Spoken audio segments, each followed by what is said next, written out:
오늘 말씀 고린도전서 11장 23절부터 26절까지의 말씀입니다. 내가 너에게 전한 것은 주께 받은 것이니 곧 주 예수께서 잡히시던 밤에 떡을 가지사 축사하시고 떼어 이르시되 이것은 너희를 위하는 내 몸이니 이것을 행하여 나를 기념하라 하시고 식후에 또한 그와 같이 잔을 가지시고 이르시되 이 잔은 내 피로 세운 새 언약이니 이것을 행하여 마실 때마다 나를 기념하라 하셨으니 너희가 이 떡을 먹으며 이 잔을 마실 때마다 주의 죽으심을 그가 오실 때까지 전하는 것이니라. 아멘. 지난주 우리는 이제 성례 중에서 세례에 대한 부분을 함께 나누었습니다. 세례는 그리스도께서 제정하신 것이기 때문에 제정하신 것이고 또한 세례를 받은 자는 유용교회에 엄숙하게 가입한다라는 것을 함께 나누었죠.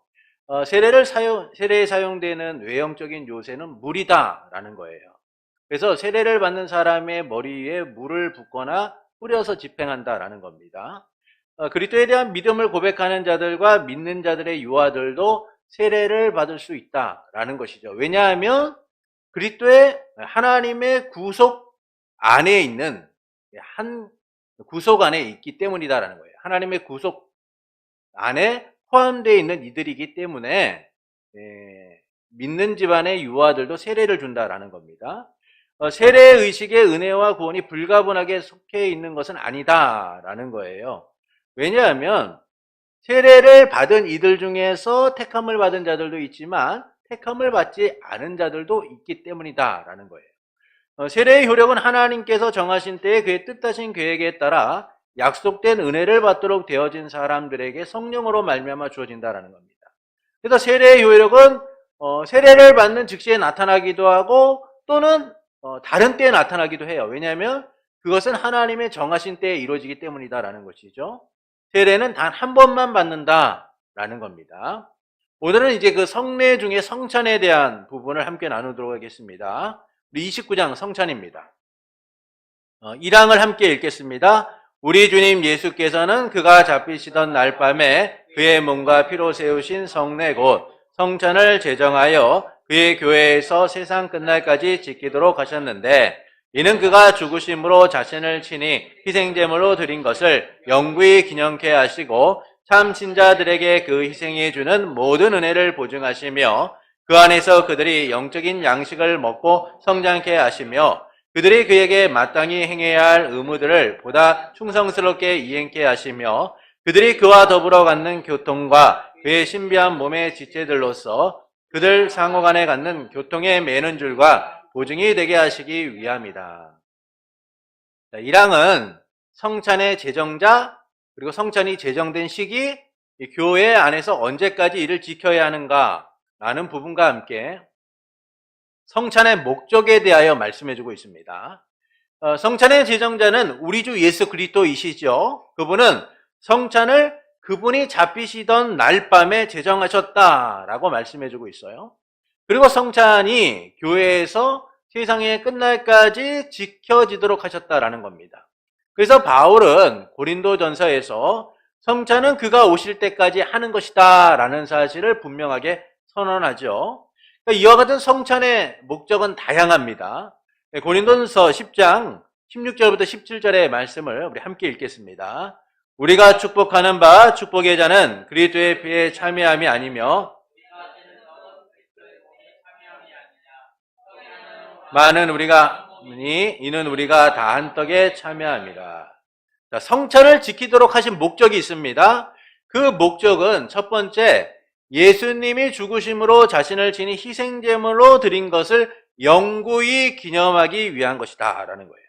그러니까 성찬은 주님이 흘리신 피와 찢겨진 살을 통해서 계속적 고난과 고통을 기념하는 거예요. 그래서 성도는 믿음과 그분에 대한 사랑으로서 그분의 죽음을 기념하고 그분을 죽음으로 몰아넣었던 그 죄에 대한 통회를 하게 되는 겁니다. 그리고 향기로운 제물이 되신 그리스도에게 깊은 감사를 하면서 기념하게 되는 것이죠. 두 번째는 참신자에게 예수님의 희생해 주는 모든 은혜를 보증하기 위함이다라는 거예요. 성찬은 성도에게 그리스도의 죽음을 통해 비롯된 축복을 보증한다라는 겁니다. 성령으로 말미암아서 구원의 은혜를 더욱 풍성하게 충만하게 누리도록 한다라는 거예요. 그래서 성찬은 우리가 그리스도의 희생 제사를 통하여 받는 그 은혜들이 보증되도록 한다라는 것이죠. 세 번째는 예수님 안에서 그들이 영적인 양식을 먹고 성장케 하기 위함이다라는 거예요. 성찬에 참여하게 하신 그 은혜를 통하여서 우리는 소망 가운데 나아가게 되는 겁니다. 주님의 재림과 그 뒤에 나타날 영광을 소망하는 삶을 누리게 되는 것이죠. 이게 언제마다 나타나냐? 성찬을 우리가 행할 때마다 주님의 은혜를 느끼게 되고 반응하게 되면서 그 소망을 더욱더 풍성하게 누리게 되는 거예요. 그래서 우리가 성찬에 참여하는 일들은 단순히 그리스도께서 제정하신 성찬에 참여함으로 끝나는 것이 아니라 주님이 주신 은혜를 누릴 뿐만 아니라 우리 또한 성장하도록 만든다라는 겁니다. 네 번째 보시겠습니다. 신자들이 예수님에게 마땅히 행해야 될 의무들을 보다 충성스럽게 이행케 한다라는 것이죠. 주님이 값을 주고 사셨음을 인정하고 그분의 주권에 순종하고 따르도록 하는 거예요. 그래서 우리가 성찬을 할 때마다 내가 주님의 것이구나, 내가 주님을 통하여 구원받은 자이구나 라는 사실을 깨달아서 주님의 권위에 충성하고 순종하게 되는 겁니다. 그래서 주님의 자녀로서, 주의 백성으로서, 주님의 소유로서 더욱더 충성하도록 만드는 것이죠. 다섯 번째는 신자들이 예수님과 더불어 갖는 교통을 누리도록 하기 위함이다. 그러니까 성찬에 참여함을 통하여서 우리는 예수 그리스도와의 교제를 나누게 되고 그분의 죽음이 가져온 축복에 참여하게 된다라는 겁니다. 결국 성찬에 참여한다는 것은 예수 그리스도와의 교제, 교통을 이루는 일이다라는 것이죠. 여섯 번째는 예수님의 신비한 몸의 지체들로서 그들 상호 간에 갖는 교통에 매는 줄과 보증이 되게 하기 위함이다. 앞서 우리가 고린도전서 10장 16절부터 17절을 함께 읽었었는데 그 내용에 떡이 하나요 많은 우리가 한 몸이다 라고 말씀하고 있어요. 이처럼 우리가 한 몸으로서 한 떡이신 예수님과 함께하고 있다라는 것이죠. 그래서 우리가 성찬에 참여한다는 것은 그리스도와의 교제를 나누는 것뿐만 아니라 누구와의 교제를 나눠요? 성도들과의 교제를 나누는 것이다 라는 겁니다. 한 가족으로서 함께 식구됨을 누리게 되는 거예요. 그래서 부활하신 주님이 승천하신 이후에 성도들이 모일 때마다 성찬을 통하여 함께 교제를 이루고 함께 하나됨을 이루는 모습들을 우리는 사도행전을 통해서 보게 됩니다. 자, 2항을 보시겠습니다. 함께 읽겠습니다. 이 성찬의 예식을 행할 때마다 그리스도께서 성부에게 실제로 바쳐지거나 또는 산자와 죽은 자의 제사함을 위하여 희생제물이 실제로 드려지는 것이 아니다. 다만 이 성찬 예식은 십자가상에서 하나님께 드릴 수 있는 모든 찬미를 것에 불과하다. 그러므로 가톨릭 교회의 희생제사인 소위 미사는 그리스도께서 택함을 받은 자들의 모든 죄를 위하여 유일한 희생제물이 되시고 유일한 화목제물이 되신 것을 가장 극단적으로 손상한 것이다. 앞으로 우리가 보게 될 2항부터 6항은 로마 가톨릭 교회의 오류와 미신적 행위들을 말하고 있습니다. 로마 가톨릭 교회는 이는 내 몸이요 이는 내 피라는 말씀을 문자적으로 받아들여요. 그것을 영적인 의미로서 받아들이는 것이 아니라 상징으로서 받아들이는 것이 아니라 문자적으로 받아들여요. 그래서 사제가 그리스도를 대신하여 떡과 포도주를 가지고 피 없는 방식으로 하나님께 드리는 실제적인 희생제사를 성찬이다라고 이해를 합니다. 그러니까 그들이 성찬을 드린다는 게 뭐냐면 하나님께 드리는 실제적인 희생제사라는 거예요.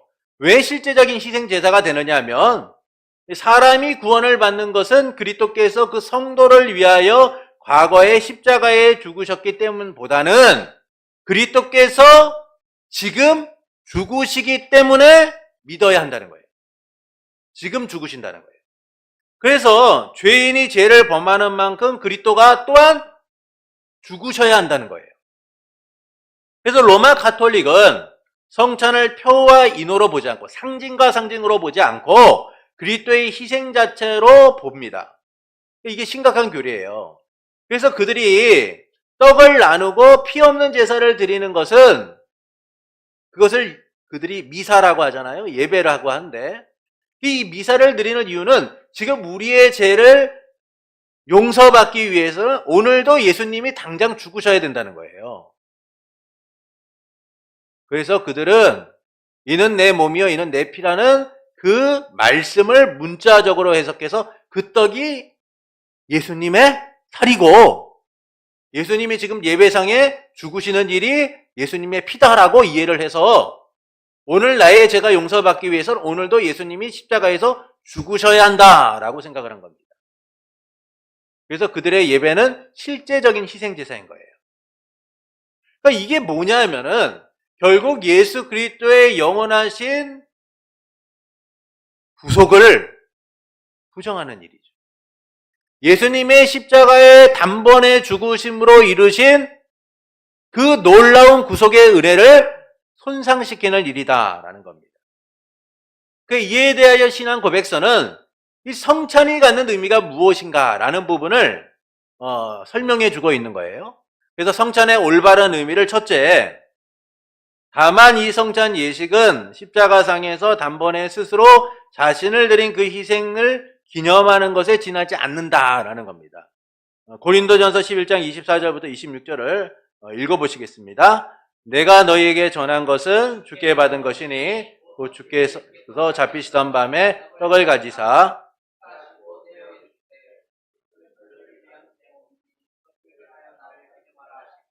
식후에 또한 그와 같이 잔을 가지시고 이르시되 이 잔은 내 피로 세운 새 언약이니 이것을 행하여 마실 때마다 나를 기념하라 하셨으니 너희가 이 떡을 먹으며 이 잔을 마실 때마다 주의 죽으심을 그가 오실 때까지 전하는 것이니라.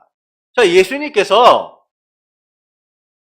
떡과 잔을 나누시면서 그것을 기념하라고 하셨어요. 바울은 지금 그 얘기를 하고 있는 겁니다. 주님이 축사하시고 이것은 내 몸이니 나를 기념하라. 주님이 잔을 나누시고 내 피로 세운 새 언약이니 이것을 기념하라 하셨다라고 말해요.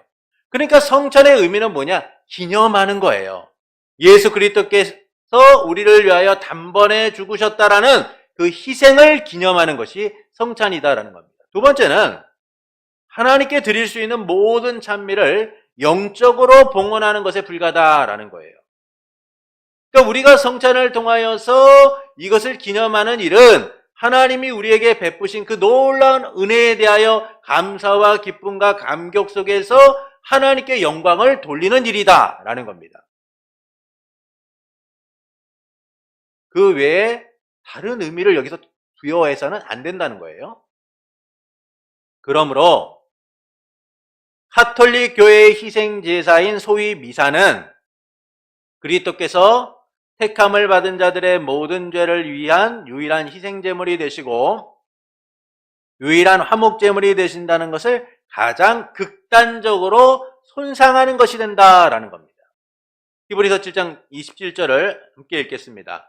그는 저 대제사장이 먼저 자기 죄를 위하고 다음에 백성의 죄를 위하여 날마다 제사를 드리는 것과 같이 할 필요가 없으니 이는 그가 단번에 자기를 들여 이루셨습니다. 히브리서 10장 18절입니다.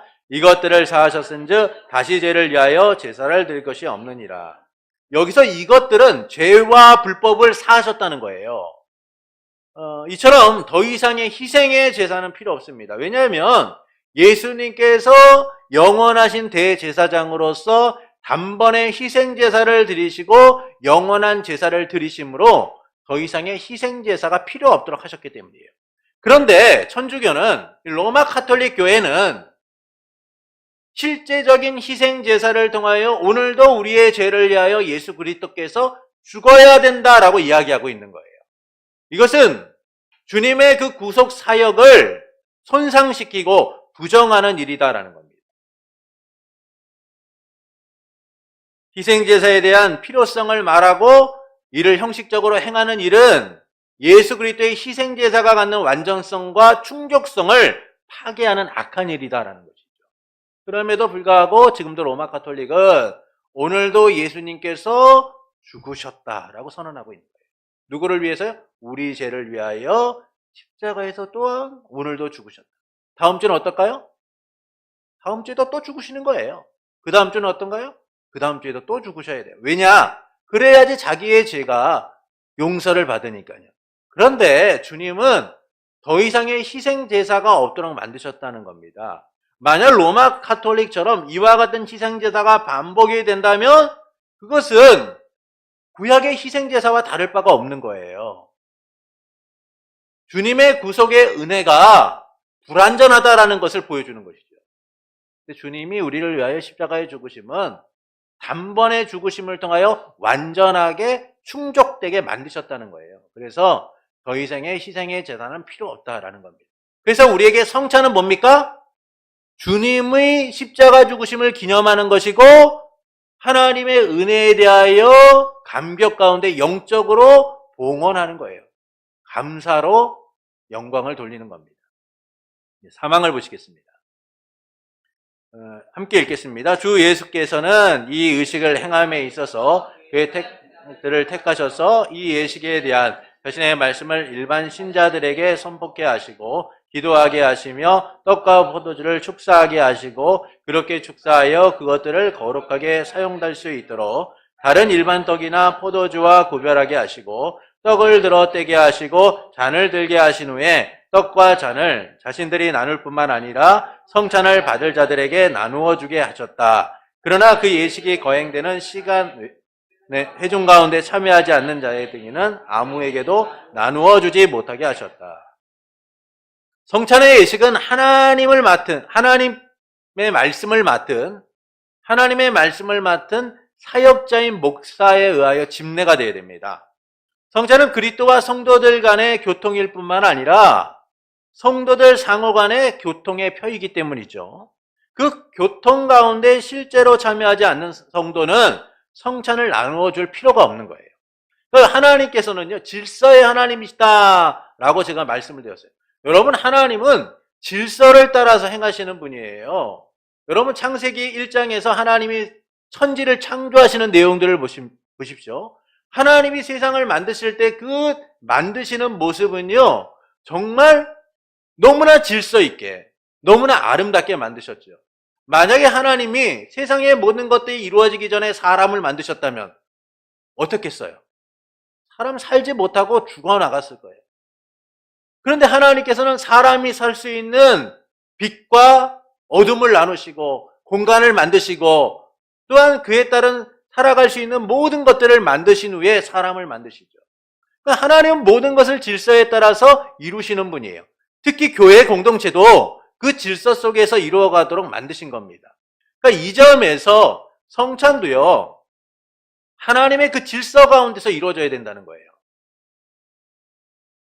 그래서 하나님께서는 성찬을 집례할 수 있는 하나님의 말씀을 맡은 사역자에게 허락하셨다는 것이죠. 이와 같은 성찬은 성도 간의 그리스도와 성도 간의 교통일 뿐만 아니라 또한 성도들 간의 교통이 이루어지는 것이기에 그 성찬을 아름답게 우리가 이루고 또한 그 성찬이 이루어진 때 가운데서만 이루어져야 된다는 거예요. 성찬에 참여하지 않는 사람들을 위하여서 그와 같은 것들을 남겨서도 나누어지기 위해서 나누어 주려고 해서도 안 된다라는 겁니다. 성찬의 예식을 위해 사역자를 택하셔서 예식을 다음과 같이 진행하게 하시는데 첫 번째는 이 예식에 대한 예수님의 말씀을 일반 신자들에게 선포하게 하셨다. 두 번째는 기도하게 하시며 떡과 포도주를 축사하게 하시고 그렇게 축사하여 그것들을 거룩하게 사용될 수 있도록 다른 일반 떡이나 포도주와 구별하게 하셨다. 세 번째는 떡을 들어 떼게 하시고 잔을 들게 하신 후에 떡과 잔을 자신들이 나눌 뿐만 아니라 성찬을 받은 자들에게도 나누어 주게 하셨다. 네 번째는 그 예식이 거행되는 시간에 회중 가운데 참여하지 않은 자에게는 아무에게도 나누어 주지 못하게 하셨다. 이처럼 교회는 이 성찬의 예식이 그리스도께서 제정하신 성찬의 예식을 그리스도께서 제정하신 방법에 따라서 행해야 한다라는 것이죠. 그래서 회중인 가운데 참여하지 않는 사람들을 위하여서 이것들을 구별해서 나눌 필요가 없다라는 겁니다. 자, 우리 사항을 보시면 왜 이렇게 말씀하고 있는가를 우리가 좀 더 자세히 볼 수 있어요. 사항을 읽겠습니다. 사적인 미사, 즉 성례를 사제나 기타 다른 사람에게 혼자 받는다든지 또는 잔을 일반 신자들에게 나누어 주지 않는다든지 떡과 포도주를 절혈한다거나 숭배할 목적으로 높이 치켜들거나 혹은 거칠에만의 종교적인 용도를 위하여 그것들을 남겨두는 일이 있다고 하면 이 모든 것들은 이 예식의 본질에 대해서뿐만 아니라 그리스도께서 이 예식을 제정하신 본래의 뜻에도 어긋난다. 자, 3항에서 우리는 성찬의 예식을 올바르게 행하는 방법에 대하여 나누었습니다.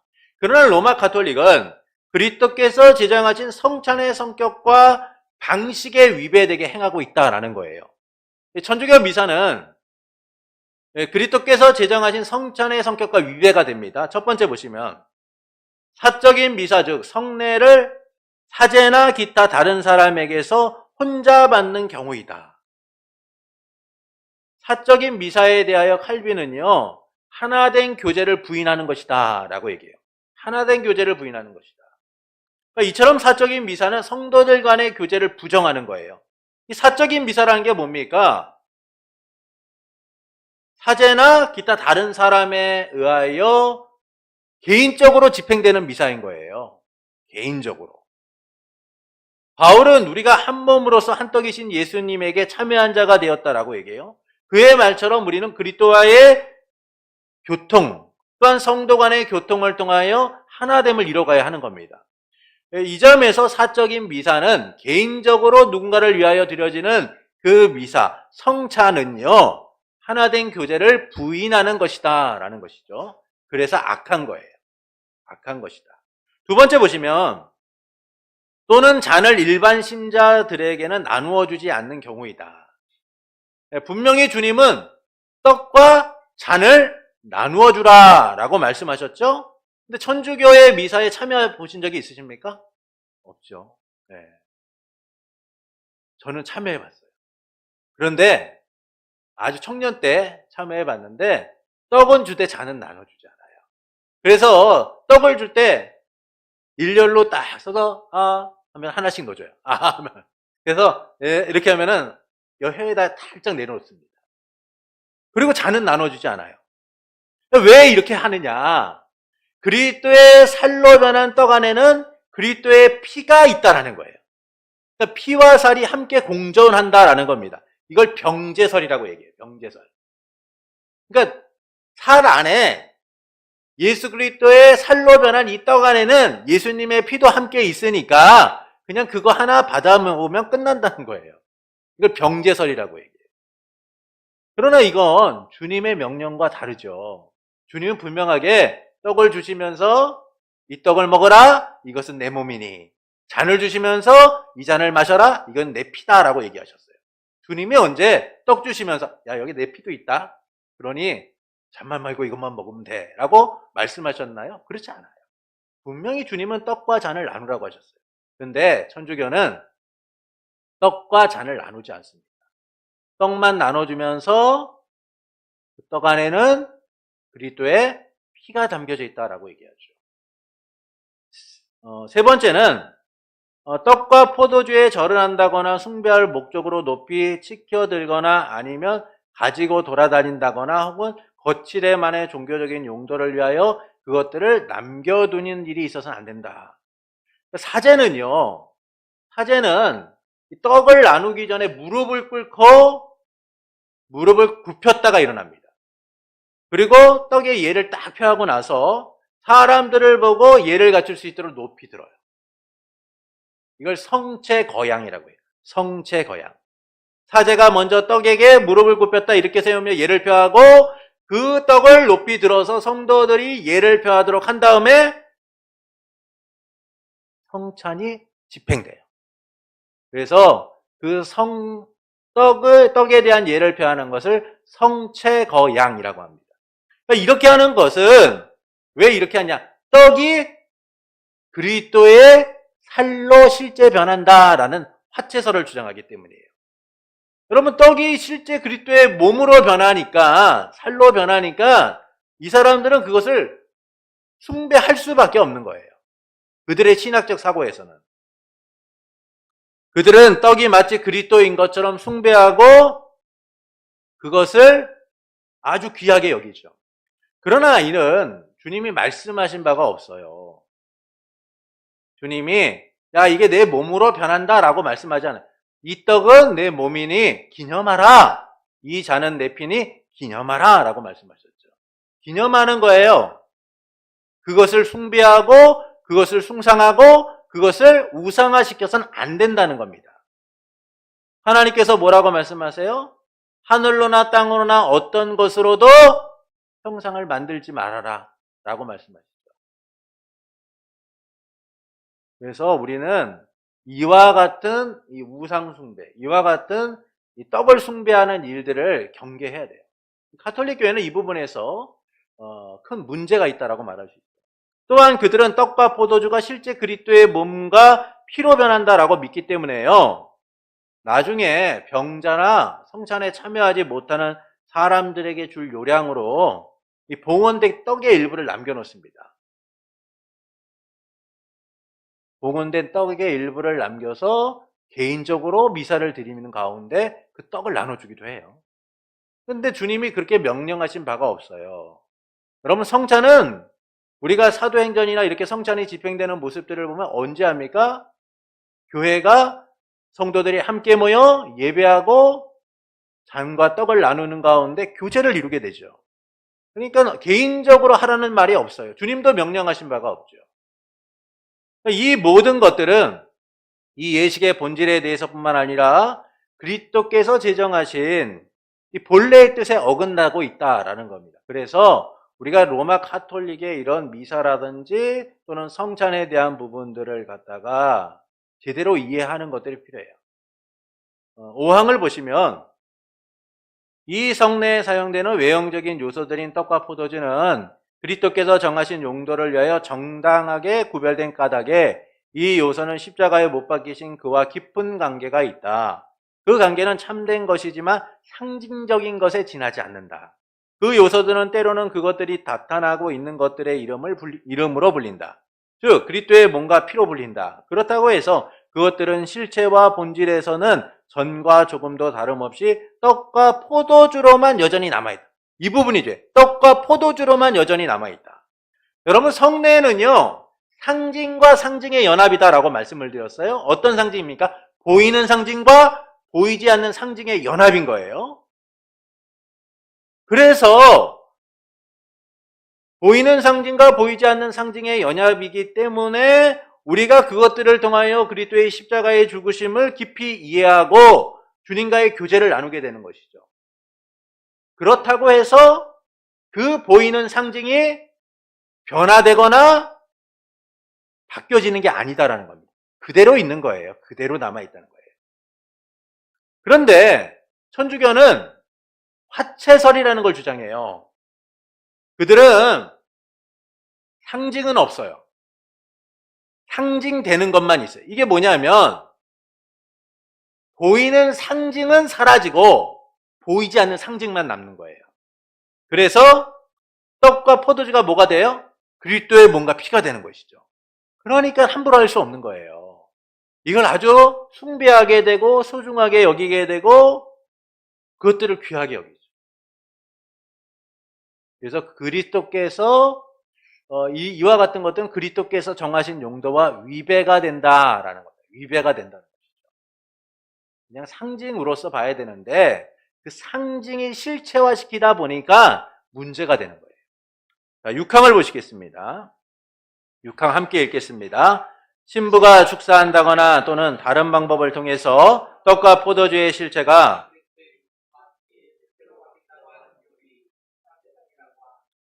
성경에 모순될 뿐 아니라 일반 상식과 이성에도 모순되는 것이다. 또한 이러한 교리는 성찬의 본질을 뒤엎는 것이요 여러 가지 미신과 조잡한 우상숭배의 원인이 되었고 지금도 그러한 요인이 되고 있다. 로마 가톨릭 교회는 사제가 떡과 포도주를 치켜들고 감사의 기도를 드린 순간 그것들이 문자 그대로 그리스도의 몸과 피로 변한다라고 주장을 해요. 떡과 포도주의 외형적인 모습과 특성만이 남아있을 뿐이지 실제로 그것들은 예수님의 몸이고 예수님의 피다라고 말합니다. 그러나 이는 성찬의 본질과도 어긋날 뿐만 아니라 이 사제들의 권위를 인위적으로 세우고자 하는 아주 조잡한 미신적인 행위이며 우상 숭배다라는 거예요. 그래서 우리는 이와 같은 화채설을 배격하고 또한 성찬이 갖고 있는 본질적 의미가 무엇인가를 제대로 아는 일들이 필요하다라는 겁니다. 자, 7항을 보시겠습니다. 합당한 수찬자는 이 성례의 가견적 요소를 외형적으로 받을 때 또한 내면적으로는 믿음으로 받으며 물질적으로나 신체적으로가 아니라 영적으로 십자가에 못 박히신 그리스도와 그의 죽음에서 오는 모든 은혜를 받으며 또한 먹는다. 그러나 성찬을 받는 그때에 그리스도의 몸과 피가 떡과 포도주 안에 함께 또는 밑에 물질적으로나 육체적으로 있는 것이 아니다. 그렇지만 그 가견적 요소들을 그 의식에 참여하는 신자들이 그들의 외적 감각에 따라 알아보는 것처럼 실제로 그러나 영적으로 그들은 그들의 믿음을 통하여 그리스도의 몸과 피를 깨닫게 되는 것이다. 7항은 우리가 2항부터 6항까지는 로마 가톨릭의 잘못된 성찬에 대한 부분들을 이야기했다면 7항은요. 루터교의 성찬교리를 논박하는 거예요. 루터교. 루터교는 떡과 포도주가 천주교가 말하는 것, 로마 가톨릭이 말하는 것처럼 실제적으로 변하는 것은 아니지만 그것을 상징하는 요소들을 받아들일 때, 떡과 포도주를 받아들이게 될 때에는 예수님의 실제의 몸과 피를 받는다라고 얘기해요. 이것을 공제설이라고 얘기해요. 공제설. 그들은 성찬을 받을 때 그리스도의 몸과 피가 떡과 포도주 안에 함께 또는 밑에 거한다는 거예요. 그렇기 때문에 부활하여 영광스럽게 된 주님의 몸이 시 공간을 초월하여서 떡과 받는 순간 그리스도의 몸과 피로 변한다는 것이죠.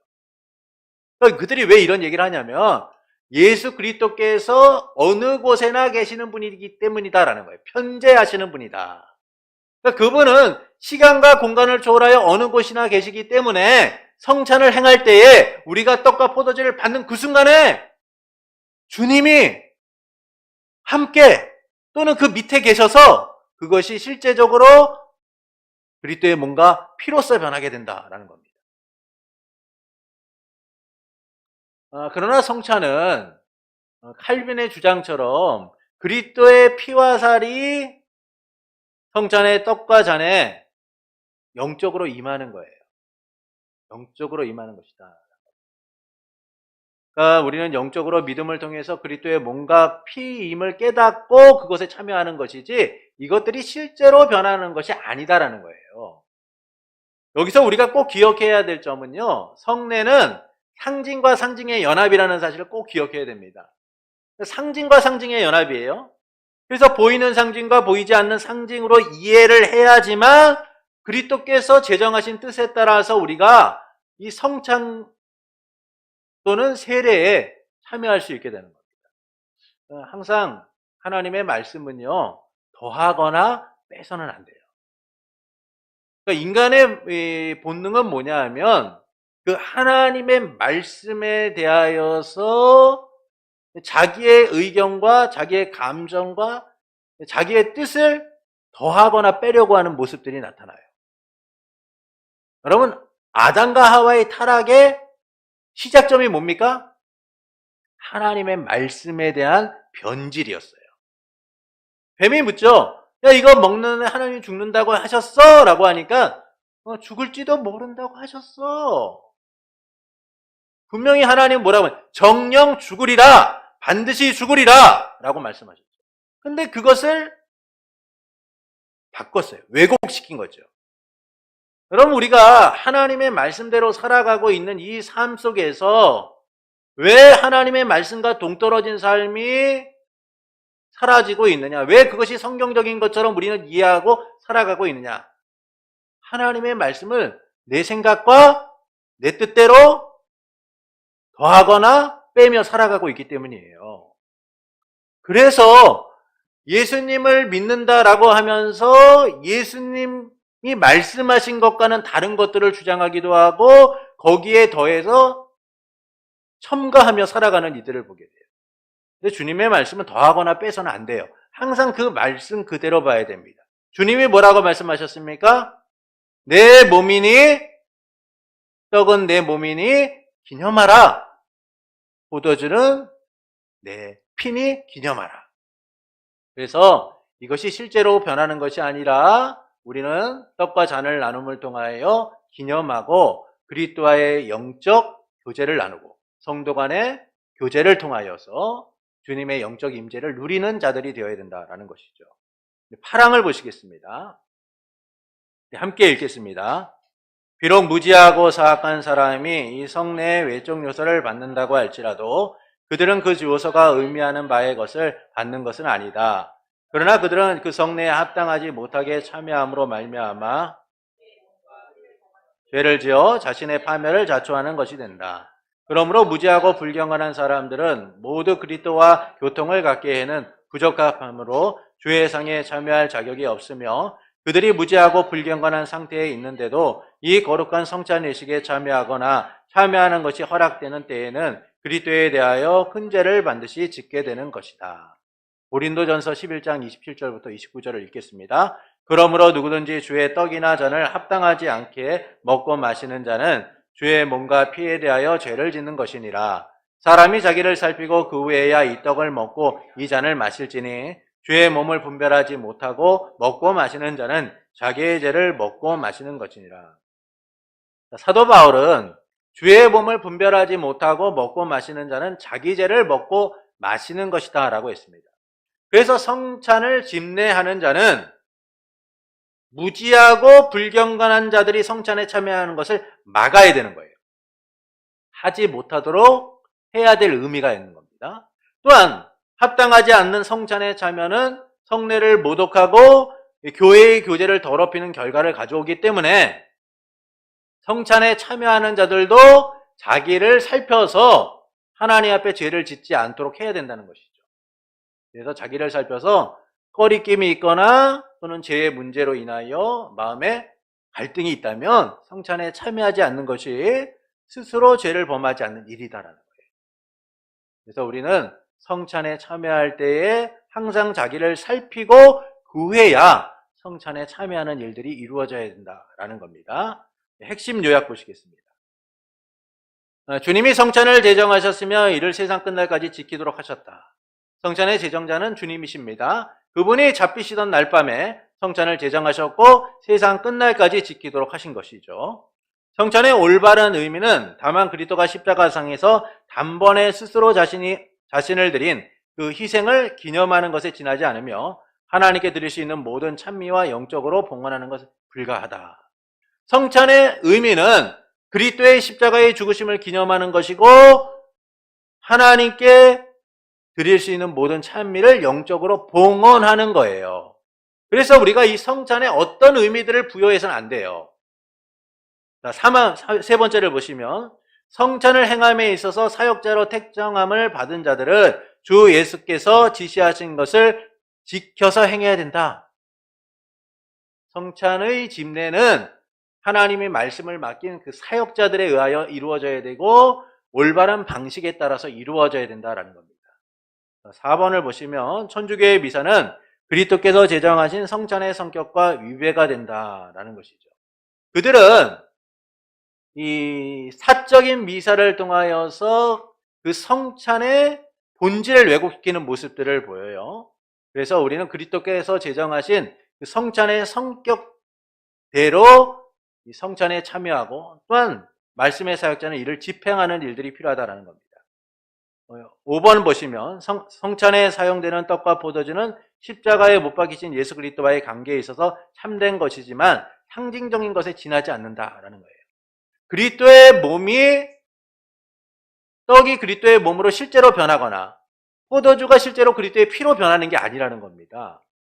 근데 천주교는 어때요? 그것들이 실제로 그리스도의 몸으로 변한다고 생각하기 때문에 성체 거양이라는 걸 한다고 말씀을 드렸어요. 떡을 나누기 전에 사제가 무릎을 굽혔다가 일어나고 또한 그 떡을 들어 올려서 성도들이 예를 표하도록 한 다음에 떡을 나누게 되죠. 그러나 그 떡이 변하거나 그렇지 않다는 거예요. 그래서 그것을 상징적으로 우리가 볼 수 있어야 되는 거예요. 근데 천주교는 어떻습니까? 보이는 상징은 제외한 채 보이지 않는 상징만을 실제적으로 이해하고 받아들이기 때문에 문제가 된다는 거예요. 자, 6번은 천주교의 화채설은 성경과 모순된다는 겁니다. 분명히 주님은 그것들이 변한다고 말씀하지 않으셨어요. 상징적인 것임을 말씀하셨습니다. 근데 천주교는 변한다라고 얘기해요. 7번, 우리는 루터교의 공제설을 거부하고 영적 임재설을 주장한다는 겁니다. 루터교는 천주교처럼 떡과 잔이 그리스도의 몸과 피로 실제적으로 변한다라고는 주장하지 않아요. 그런데 그 떡과 잔은 그대로인데 우리가 받는 순간에 그것이 그리스도의 몸과 피로 바뀐다고 얘기해요. 그래서 우리는 뭐라고 주장하냐면 주님의 말씀을 따라 기념하는데 그 기념하는 가운데 영적 임재가 일어난다라고 얘기합니다. 자, 8번에 보시면 성례에 참여하기에 합당하지 않은 자가 참여하는 것은 그리스도에 대하여 큰 죄를 범하는 것이다. 그래서 우리가 성찬에 참여할 때는 먼저 자기를 살핀 다음에 성찬에 참여해야 된다라는 겁니다.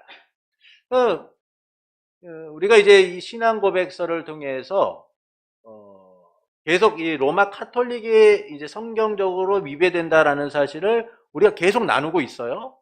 이게 볼 때는 왜 굳이 우리가 로마 카톨릭에 대한 부분들을 함께 나눌까라고 그렇게 이해를 할 수 있습니다. 근데 왜냐하면 중세시대의 로마 카톨릭이 행했던 일들은 당시 그리스도인들의 자유를 억압하고 하나님의 말씀과 위배되는 부분들이 있었죠. 그래서 종교개혁자들은 무엇이 진리인가를 선언하게 되었고 오직 말씀으로만이 우리가 바르게 설 수 있다는 사실을 선언하게 됩니다. 그리고 이와 같은 신앙적 고백을 통하여 우리가 어떻게 말씀 가운데 서야 하는가를 주장하기 시작하는 것이죠. 그럼에도 불구하고 오늘날에도 여전히 천주교와 기독교가 똑같다라고 생각하는 사람들이 많다는 거예요. 또 기독교인 중에서도 천주교로 개종하는 이들이 요즘에 많아요. 이것은 무엇이 옳고 그른가를 분별하지 못하고 있기 때문인 겁니다. 여러분, 천주교가 갖고 있는 이 제도들은 사실 성경과 위배되는 것이 너무나 많아요. 그래서 우리가 이런 부분들을 바로 알고 하나님의 말씀대로 행하는 일들이 필요하다는 것이죠. 아직도 기독교 안에는 이 천주교의 잔재들이 많이 남아 있습니다. 그래서 그런 것들을 따라가고 있는데 교회는 계속 종교개혁을 해나가야 돼요. 끊임없이 개혁되어서 무엇이 하나님의 말씀과 바른 것인가를 알고 따라가야 됩니다.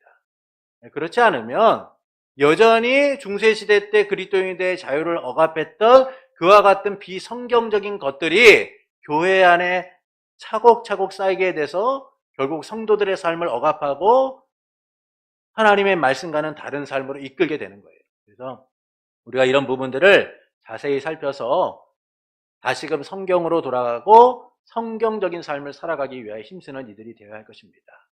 그러므로 하나님이 우리에게 주신 은혜들을 다시금 말씀을 통해 살펴보고 그것들을 깨달음으로 하나님의 말씀 가운데 바로 서나가는 성도가 되기를 예수님의 이름으로 축원합니다.